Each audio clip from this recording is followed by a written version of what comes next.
नमस्कार. सॉरी काल व्हिडिओ नाही टाकला, माझी तब्येत थोडीशी खराब आहे त्याच्यामुळे. आजच्या एपिसोडला मी शॉर्टमध्ये एक्सप्लेन करायला जाऊ तर इकडे श्रीकला एक एक करून सगळ्यांना घराबाहेर काढत होती. म्हणजे पहिले ती नारायणीताई, शकुंतला की अशी त्यांना घराबाहेर काढते. हे बघितल्यानंतर त्यांनाही खूप विचित्र आणि वेगळं वाटत असतं. बाकी सगळ्यांनाही ती घराबाहेर काढणार आहे. मीनवाईल श्रीकलाचं तोरा आणि हे सगळं खूप वेगळं असणार आहे. पण या सगळ्या ती घराबाहेर काढण्याच्या प्रोसेसमध्ये इंदू कुठेच नसते. हे सगळं इंदूचं स्वप्न असणार आहे. चला बघूया डिटेलमध्ये आजच्या एपिसोडमध्ये काय काय घडले. नमस्कार. आजच्या भागात आपण बघणार आहोत श्रीकला इकडे शकुंतला काकी आणि नारायणीताईला घराबाहेर धक्के मारून हकलते. त्यानंतर त्या तिच्याकडे एकटक बघतच राहतात की हे सगळं काय झालं. तेवढ्यात श्रीकला पुन्हा आत जाते आणि म्हणायला लागते, चल मसांधोत्रे तू सुद्धा बाहेर चल. ती लगेच मोठ्या बाईंना बाहेर काढते आणि मोठ्या बाई धसाधसा रडायला लागलेली असते. श्रीकलाला खूप आनंद होत असतो. तेवढ्यात ती व्यंकू महाराजांसुद्धा धक्का मारून खाली टाकून देते. तेवढ्यात श्रीकला अजूनच खुश होते आणि म्हणायला लागते, किती छान आहे ना, आता बाकी सगळ्यांना सुद्धा मी घराबाहेर काढूनच टाकेल. इथे कोणाला ठेवायची बिलकुल गरज नाही. तेवढ्यात हे सगळं होऊन सुद्धा श्रीकलाबद्दल कोणीच काही वाईट बोलत नसतं. श्रीकला एक काम करते, घरातून पोथी काढते आणि ती पोथी डायरेक्टली इकडे घेऊन जात असते. तेवढ्यात व्यंकू महाराज तिला अडवतात आणि म्हणतात, अगं गप्परा, ही घरची पोथी आहे, हे माझ्यासाठी सगळ्यात इम्पॉर्टंट आहे. श्रीकला ती पोथी घेते आणि व्यंकू महाराजांच्या अंगावरती फेकून देते. तेवढ्यात व्यंकू महाराजांनाही तिचं खरं रूप कळलेलं असतं. तेव्हा श्रीकला म्हणते, तुम्ही या घरामध्ये मला त्रास दिला आहे ना, आता या घरामध्ये मी तुम्हाला ठेवतच नसते. आता या दिग्रजकरांच्या वाड्याकडे बघायचं नाही. आता मी इथली मालकीण आहे. तुमची लायकीच आहे रस्त्यावरती राहायची आणि त्याच्याचमुळे मी तुम्हाला घराबाहेर काढलं आहे. पुन्हा या दारावरती यायची हिम्मत करू नका, कारण की आता हे घर माझं आहे आणि तुमचं या घरावरती काहीच अस्तित्व नाही आहे. हे सगळं अजून काही नाही तर श्रीकलाचं आणि इंदूच्या स्वप्नात आलेल्या सगळ्या गोष्टी असतात. तेव्हा इंदू म्हणायला लागते, हे असं स्वप्न मला पहिलेही पडलं होतं. तेवढ्यात तिचं लक्ष जातं की तिथे नाग म्हणजे रक्षण करता आलेला आहे. इंदू लगेच त्याच्यासमोर हात जोडते आणि म्हणायला लागते, मला माहिती आहे, तू मला पहिलेही सतर्क केलं होतं जेव्हा गोपाळच्या बाबतीमध्ये या सगळ्या गोष्टी घडल्या होत्या. पण गोपाळच्या बाबतीत मी काहीच करू शकली नाही. पण तू काळजी करू नको, श्रीकलाला आत्ता मी यशस्वी होऊ देणार नाही. मी या घरची रक्षण करते आहे आणि त्या नात्याने मला माझ्या घराचं रक्षण करता यायलाच पाहिजे, हे मला सुद्धा माहिती आहे. त्याच्यामुळे यावेळेला माझा जीव गेला तरी चालेल, पण मी घराचं रक्षण करताना एकदाही मागे हटणार नाही. तो आता जाऊ शकतो, पण असेच मला संकेत देत राहा. तो लगेच तिथून खिडकीमधून निघून जातो. हे सगळं झाल्यानंतर श्रीकलाची भीती इंदूच्या मनात सुद्धा आलेली असते आणि इंदू थोडी बेचैन झालेली असते. दुसऱ्या दिवशी सकाळी इकडे विंजे सरकार रेडी होत असतात. तेव्हा नारायणीताई तिथे त्यांच्या मनातलं सगळं काढून घ्यायला जाते. तेव्हा ती विचारते, काय हो, मी तुमच्यासाठी अजून चहा घेऊन येऊ का. तेव्हा ते म्हणतात, नको नको, सकाळपासून मी 7 कप चहा पिला आहे, अजून चहाची बिलकुल गरज नाही. तेव्हा नारायणीताई म्हणतात, अहो म्हणजे तुमचं डोकं दुखणं बंद झालं ना, आता तुम्ही ठीक आहात ना. तेव्हा ते म्हणतात, हो मी ठणठणीत आहे आणि तसंही मी काय साधा सुद्धा नाही ना, मला सगळ्यातलं सगळं करतं ना. तेव्हा ती म्हणते, ठीक आहे, काल आई तुम्हाला भेटायला आली होती ना हो, मग सांगा ना आई काय बोलली. तेव्हा ते म्हणतात, काय नाही, सासूबाई माझी विचारपूस करत होती. तेव्हा ती म्हणते, हो ना, तुम्ही आता त्यांचे जावई आहात ना, मग तुमची विचारपूस तर आई करायलाच पाहिजे ना. ती अडून श्रीकलाबद्दल काही बोलली का, या गोष्टी काढून घेण्याचा प्रयत्न करत असते. विंजे सरकार तिच्या प्लॅनमध्ये पुरते फसतात. तेव्हा नारायणीताई विचारतात, काय हो, मला एक सांगा ना, तुम्हाला आता बरं वाटतंय आणि तसंही आई आता तुमची लाडकीच आहे ना. तेव्हा ते म्हणतात, बरोबर, कसं आहे, सासूबाईंचा मी एकुलता एक जावई आहे ना, त्यामुळे ते माझे जरा जास्तच लाड करतात आणि आम्हाला सगळ्यांचं कळतं सुद्धा ना. तेव्हा ते विचारते, आई काय म्हणाली हो, कोणाबद्दल काही बोलली का, काही सूचना देत होती का. तेव्हा ते म्हणतात, मला तर जेवढं माहिती आहे त्यांनी माझी विचारपूस केली आणि त्यानंतर त्या मला असं म्हणाल्या का श्रीकलाच्या हातून काही खाऊ पिऊ नका. तेव्हा नारायणताई म्हणतात, बरोबर आहे, आहे या आईचा आहे ना ते जरा जास्तच वाढत चाललं आहे. इंदूच्या नादाला लागून ती खरंच जरा मूर्खासारखी वागायला लागली आहे. आता मला तिला नीट करणं गरजेचं आहे. तेवढ्यात विंजे सरकार विचारतात, काय झालं तुम्हाला, तुम्ही एवढ्या का चिडल्या आहेत? तेव्हा ती म्हणते, बरोबर आहे, आईने एवढं सगळं करायची गरज नव्हती. आईचं तर आता मी फुल स्टॉप लावूनच येते सगळ्या गोष्टींना. नारायणीताई चिडत तिथून निघून जाते. विंजे सरकारलाही काही समजत नसतं की आपल्यामुळे नेमकं घडलं तरी काय आहे. दुसरीकडे इकडे इंदू मोठ्या बाईंच्या जवळ येते आणि म्हणायला लागते, मोठ्या बाई, मला तुम्हाला एक महत्वाचं गोष्ट सांगायचं आहे. तेवढ्यात मोठ्या बाई सुद्धा म्हणतात, हो हो इंदू, मला सुद्धा एक महत्वाची गोष्ट सांगायची आहे. तेवढ्यात तिथे सुशीला आत्या येतात आणि म्हणायला लागतात की मला सुद्धा मला एक महत्वाची गोष्ट सांगायचं आहे. त्यांना बघताच या दोघींना आश्चर्य वाटतं की आता हिला काय आपल्याला महत्वाचं सांगायचं आहे. तेवढ्यात मोठ्या बाई म्हणतात, सांग सांग, तुला काय महत्वाचं सांगायचं आहे, जे काही असेल ना ते स्पष्ट आणि सविस्तरपणे सांग. तेव्हा ती म्हणतात, मला एक महत्वाची गोष्ट सांगायची आहे, ते म्हणजे नाश्ता रेडी झाला आहे, तुम्हाला दोघींना बोलवलं आहे. तेव्हा मोठ्या बाई म्हणतात, ही तुझी महत्वाची गोष्ट आहे, तुला समजते का काही? तेव्हा ती म्हणते, मग आता पोटोबापेक्षा काही महत्वाचं असतं का? आणि तसं सुद्धा आता तुम्ही सासूसुना गप्पा मारत होत्या म्हणून विचार केली थोडी थट्टामस्ती करावी.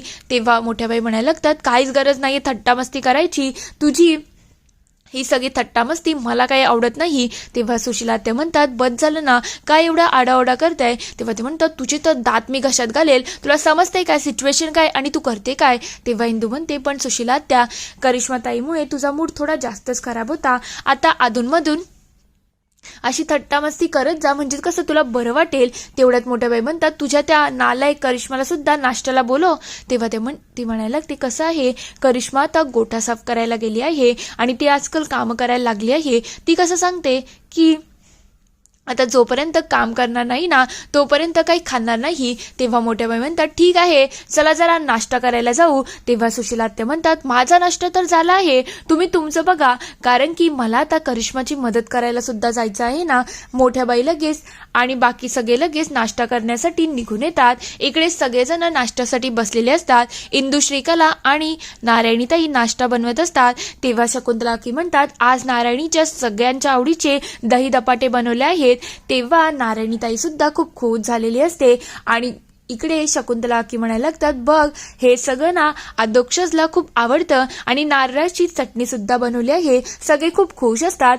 तेवढ्यात तिथे मिठाचा खडा टाकायला श्रीकलामध्ये बोलते आणि म्हणायला लागते, बरोबर आहे, मला आठवते ना, गोपाळला सुद्धा तुमच्या हातचे धपाटे खूप आवडायचे ना, आणि खरं म्हटलं त्याची आज मला खूप आठवण येत आहे. ती अक्षरशः रडगाणं सुरू करायला सुरुवातच केलेली असते.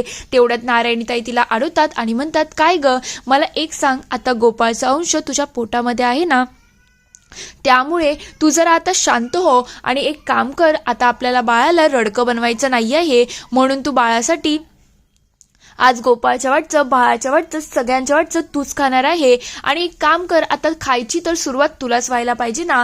तेव्हा सगळेजण खूप खुश होऊन जातात आणि विषय कसा बसा सावरतो. तेवढ्यात श्रीकला म्हणायला लागते, ताई, तुम्ही सगळ्यांना वाढा, मी पुढचं बघून घेते. तेव्हा नारायणीताई म्हणतात, नको, एक काम कर श्रीकला, आज तूच सगळ्यांना वाढ. तेव्हा मोठ्या बाईंना फारसं काही हे पटलेलं नसतं.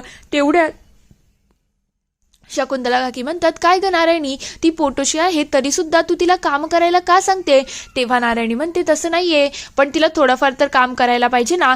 तसंही आपल्या घरच्या लोकांना काही सूचना दिलेल्या असतात की तिच्या हातचं कोणी खाऊ पिऊ नये. हे ऐकल्यानंतर मोठ्या बाई खूप जास्तच चिडून गेलेले असतात. तेव्हा नारायणीताईचं सुरू असतं. इंदू इकडे घाबरून जाते की हिचं चाललं तरी काय आहे, आणि विंजे सरकार सुद्धा घाबरलेले असतात. तेव्हा नारायणीताई म्हणतात, श्रीकला, आज तू सगळ्यांना वाढणार आहे, बघू कोण तुझ्या हातचं काही खात कसं नाही. तेवढ्यात शकुंतला काकी विचारतात, काय ग, असं कोण बोलते की कोणाला श्रीकलाच्या हातचं काही खायचं नाही? तेव्हा नारायणीताई म्हणतात, या घरच्या ज्येष्ठ आणि श्रेष्ठ म्हणत आहेत. हे ऐकल्यानंतर मोठ्या बाई नारायणीताईकडे खूप रागाने बघत असतात. तेवढ्यात व्यंकू महाराज विचारतात, हे सगळं काय आहे मोठ्या बाई, हे सगळं मी आता पहिल्यांदाच ऐकतोय, तुम्ही असं काही बोलले आहात का? तेव्हा श्रीकला रडण्याचं पुन्हा नाटक सुरू करते. तेव्हा नारायणीताई म्हणतात, बोल नाही, तू बोलली नाही का की श्रीकलाच्या हातचं काही खायला प्यायला नाही पाहिजे, म्हणजे तुझं श्रीकलाच्या बाबतीत काय चाललं आहे ना याचा मला अंदाजच लागत नाही आहे. खरं म्हटलं तर ती या घरची सून आहे, ती पोटशी आहे, तरी सुद्धा तू तिच्याबरोबर तुसड्यासारखी वागते. हे काही बरोबर नाही आहे. या इंद्रायणीच्या नादाला लागून तू हे सगळं करतेस ना, हे मला बिलकुल आवडत नाही आहे. तेव्हा इंदू त्यांच्याकडे बघतच राहते. इकडे मोठ्या बाई म्हणतात असं काहीच नाही आहे, कोणीही काही बोललं आणि मी विश्वास ठेवेल का, असं काहीच होणार नाही आहे. तेव्हा व्यंकू महाराज विचारतात, मला सांगा ना वहिनी काय झालं आहे, जे तुम्ही श्रीकलाच्या बाबतीत असं बोलत आहेत, नेमकं प्रकरण काय आहे, आम्हाला सगळ्यांना सांगायला पाहिजे. तेवढ्या शकुंतला की म्हणतात, ती माझ्या गोपाळची बायको आहे आणि आता ती 2 जीवांची सुद्धा आहे, तरी तुम्ही तिला सून मानणार नाही का? खरं खरं सांगा ना नेमकं घडलं काय आहे. तेव्हा मोठ्या बाई कशाबशा विषय सावरतात आणि म्हणायला लागतात, खरं म्हटलं तर नारायणीचा गैरसमज झाला आहे. ती एक ऐकते आणि दुसरं बोलते. तेव्हा नारायणीताई म्हणतात, काही आई माझ्यावरती असे आरोप करू नको. तेव्हा मोठ्या बाई म्हणायला लागतात, कसले आरोप, मी खरंच सांगत आहे. खरं म्हटलं तर हिला काही समजलंच नाही, मी काहीतरी वेगळं बोलत होती.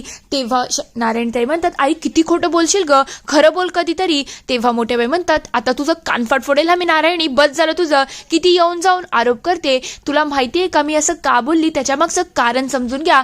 तेव्हा मोठ्या बाई विषय सावरतात आणि म्हणतात, कसं आहे हे विंजे सरकार आहेत ना, ते घरातलं काहीच काम करत नाही, सगळ्यांकडून दादागिरी करून सगळी कामं करून घेतात. त्याच्यामुळे मी त्यांना सांगितलं की आता श्रीकला पोटोशी आहे, तिला आता रेस्ट करायची गरज आहे. त्याच्याचमुळे मी त्यांना समजवलं की बाबा तिच्याकडून काही काम करून घेऊ नका, कसं आहे ते सगळ्यांना कामाला दुखतात ना.